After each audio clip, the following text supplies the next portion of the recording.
So I want to have some fun today talking about the 2024 election. Who's going to run in 2024? So I'll give you my predictions. But I think there are three people you should keep your eye on. Kristi Noem, who's the governor of my state, Candace Owens, and Michelle Obama. And you can throw AOC in there. I'll talk about her in a moment. I've got an article about AOC at ABC4. But I first want to go to SportsGeek. I guess this is a site where you can make bets on who you think is going to win in these presidential elections or who you think is going to run. And they have an article about DeSantis, but I want to focus on Candace Owens because she's somewhat of a polarizing figure. And I really don't see her as a Republican. I see her as an independent conservative.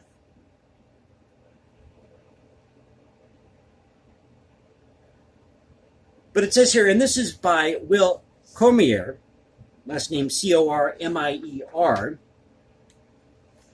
and this came out March 24th. It says, it may seem a bit premature, but there's nothing wrong with getting an early start. I can assure you the prospective candidates with high aspirations are already doing their due diligence and positioning themselves for a 2024 run. And forgive me if I seem a little bit under the weather. My air conditioner went the other night. So if I sound like I'm in a tunnel, that's because I've got the sinus cold. 109-degree heat. Had to work 4 to midnight, and my air conditioner died. So I went all night without any AC. Luckily, I had the AC replaced. My landlord even went out and tried to clean the thing. Plugged it back in, nothing. Hit the reset button, it would just flash and then go dead. Yep, time to get a new air conditioner. It's one extreme or the other where I live. But getting back to the article here. So, as I said, forgive me if I seem low under the weather. But it's a good idea to get a decent feel for the current states of both major parties so you can narrow your range of realistic betting options, improving efficiency so you can dedicate more time to the candidates with the best potential. Now, on the Democrat side, it appears that Joe Biden or Kamala Harris will be running as the incumbent, and this is in parentheses, though I have some strong doubts about Biden. Don't we all? Now, the race for the Republican Party's nomination is wide open. All that's certain is that Donald Trump will play a crucial role in however the GOP primaries play out. In either case, 3 years is a long time. Anything could happen on either side of the aisle between now and the next election cycle. His main focus here is on Candace Owens. Today I'm looking at Candace Owens, a highly controversial conservative political commentator known for enthusiastic support of Donald Trump and inflammatory hot takes. As a woman of color, her outspoken criticisms of Black Lives Matter, liberal ideologies, and various emotionally charged social issues have made Owens a polarizing figure in U.S. politics. 31-year-old's weaponization of divisive conservative issues, especially when they're race-related, makes her uniquely suited for success on the post-Trump right. Now, I think Trump, and possibly Candace Owens, should seriously consider running as independent candidates. Get away from the Republican Party. The Republican Party is a disaster. Always seems that they get real strong and then they just fizzle out. But I'll tell you who Republicans are really afraid of, and that's Michelle Obama. Got an article here at The Guardian. Now, this came out in February. And this is an article by Martin Pengilly. I believe that's how you pronounce the last name. It's Pengely, out of New York. It says here, Michelle Obama would put Republicans in a very difficult position if she ran for president in 2024, according to a former Trump aide. As a former First Lady, is both popular and immune to criticism. Nobody can criticize Michelle Obama. You are not allowed to criticize Michelle Obama. Well, I criticize everybody, so that's out the window. Maybe I should run for president. Just picture it, folks. Little old me, some YouTuber out here, running for president on a shoestring budget. And all I have to do is put out YouTube videos to get your vote. There you go. Talk about being in touch with a common man. Monica Crowley, a former Treasury spokeswoman, was speaking on Saturday at CPAC, the conservative conference in Orlando, Florida, at which Donald Trump strongly suggested he will run again in 2 years' time. Quote, if Democrats were to run Michelle Obama, Crowley said during a panel discussion, they'll put us in a very difficult position because they'd reach for a candidate who is completely plausible, very popular, and immune to criticism.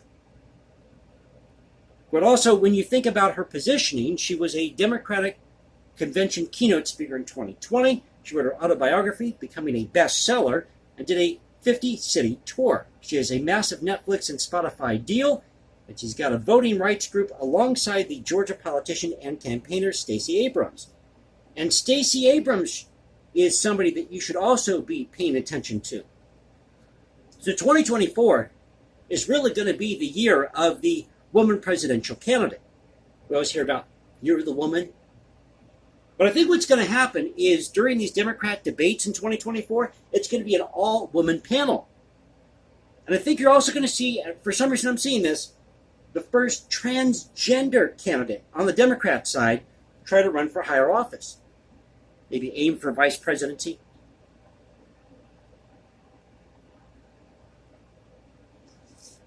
Now, Crowley, a sometime Fox News contributor, is well connected in Trump world. In 2016, Trump sought to appoint her as a deputy national security advisor. She withdrew amid allegations of plagiarism in a book about the Obama administration and in her PhD dissertation. Crowley called the allegations a straight-up political hit job. The book was withdrawn and updated. Columbia University concluded that Crowley's PhD contained, quote, localized instances of plagiarism, which did not constitute research misconduct. She became Treasury spokeswoman in 2019, and according to the New York Times, was seen as a positive presence. Positive presence. Don't you hate it when you have a sinus cold? You can't pronounce words. You feel like you're talking in a tunnel. I feel like I'm talking like this to my audience.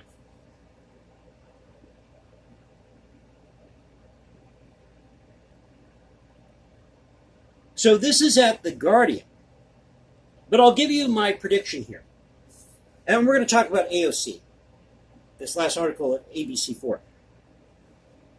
I think you're going to see Michelle Obama throw her hat in the ring. Kamala Harris is going to make a go at it. And I see AOC possibly trying to hook up on the campaign trail with Michelle Obama, but there's going to be some friction there. So Michelle Obama and Kamala Harris are going to run together on a ticket. And I think that if that's the case, Kamala Harris will probably become vice president a second time. Because there's no doubt about it, Michelle Obama is very popular in the Democrat Party. Dare I say more popular than Hillary Clinton? Hillary would not be where she is without Bill. Well, let's be honest. She would not be where she is without Bill. But I think most likely, as I said in the beginning here, keep your eye on Kristi Noem, Candace Owens, and Michelle Obama. But I think on the Republican side, you'll most likely see a Trump DeSantis or a DeSantis Noem ticket, maybe a Trump Owens ticket. That's what I'm seeing. But I think that Kristi Noem is going to come out strong. Candace Owens is going to come out strong. That would be interesting to see the first transgender candidate try to run for office. And the way things are going, I guarantee you that's a person, that's what you need. You need somebody who is an all-in-one candidate. They're conservative, they're liberal, they're transgender, they're gender fluid, they're white, they're black, they're Asian, they're Hispanic. They're everything they want to be or you want them to be, and vote for them. Did a video a while back that we should all just call ourselves trans black. There you go. That'll be the new tune for 2024. Trans blackism. Ooh, I like that. Trans blackism.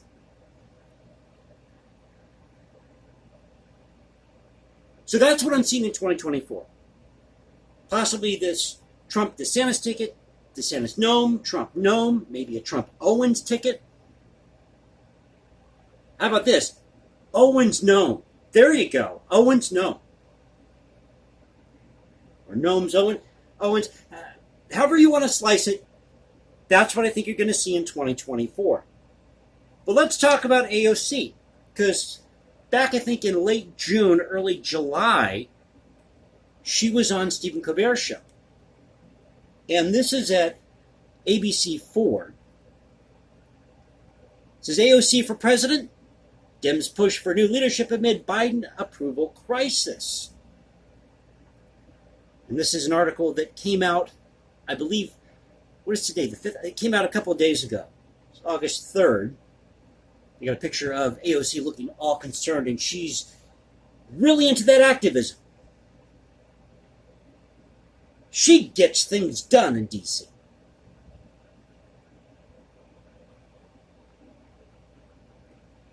This is by Zachary Rogers. This is at the National Desk, ABC4 News. The National Desk.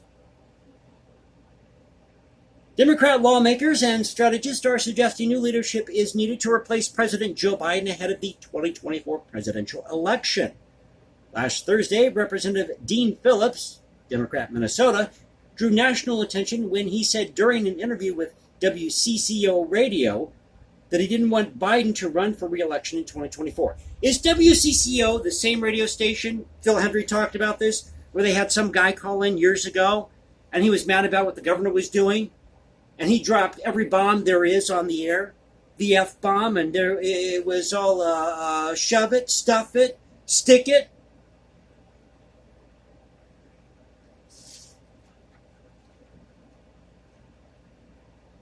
So when they were interviewing, when WCCO Radio was interviewing Alexandria Ocasio-Cortez, she said this, quote, I have respect for Joe Biden. I think he has, despite some mistakes and some missteps, despite his age, I think he's a man of decency, of good principle, of compassion, of empathy, and of strength. I don't know about that. But to answer your question directly, which I know is quite rare, no, I don't. Phillips reportedly said, I think the country would be well served by a new generation of compelling, well-prepared, dynamic Democrats to step up. Oh, I'm sorry. Correct myself here. That was Dean Phillips. I thought it was AOC. Getting this confused with this interview she had with Stephen Colbert.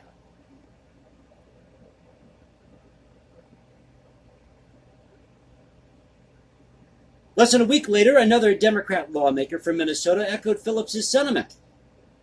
Representative Angie Craig, Democrat Minnesota, called for a, quote, new generation of leadership across the ballot during an appearance on Tuesday, according to MinnPost. Stopped short of saying whether or not she thought Biden should run again.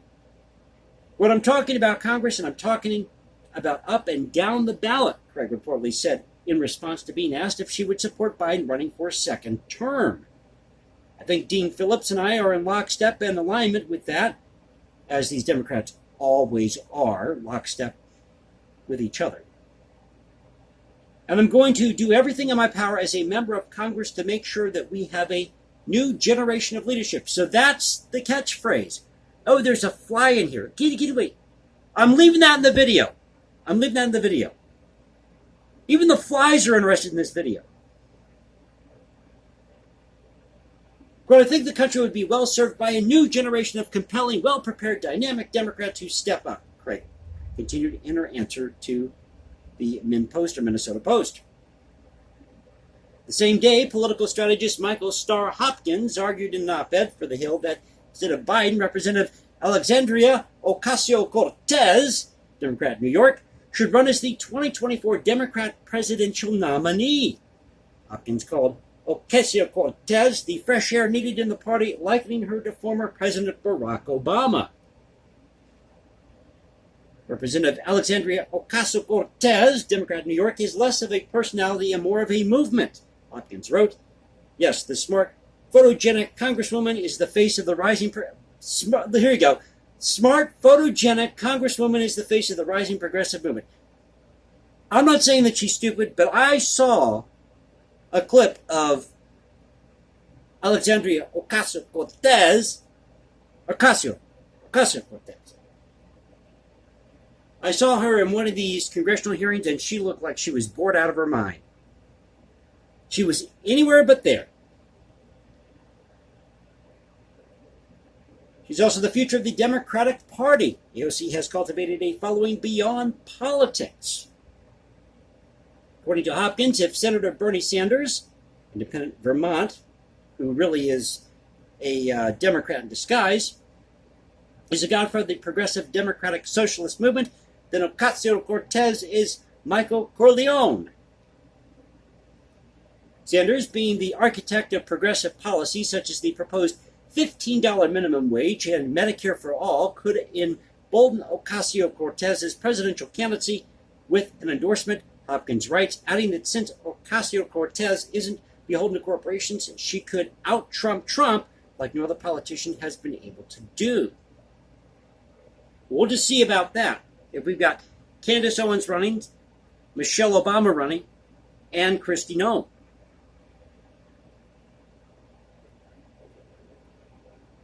So I hope you enjoyed the video. If you did, you know what to do. You can also follow me at Instagram, #JasonComposes, or find me at Twitter, Culture Confederacy at Twitter. This is the Culture Confederacy saying peace out. Stay safe, everybody. God bless this great country, and y'all have a great weekend.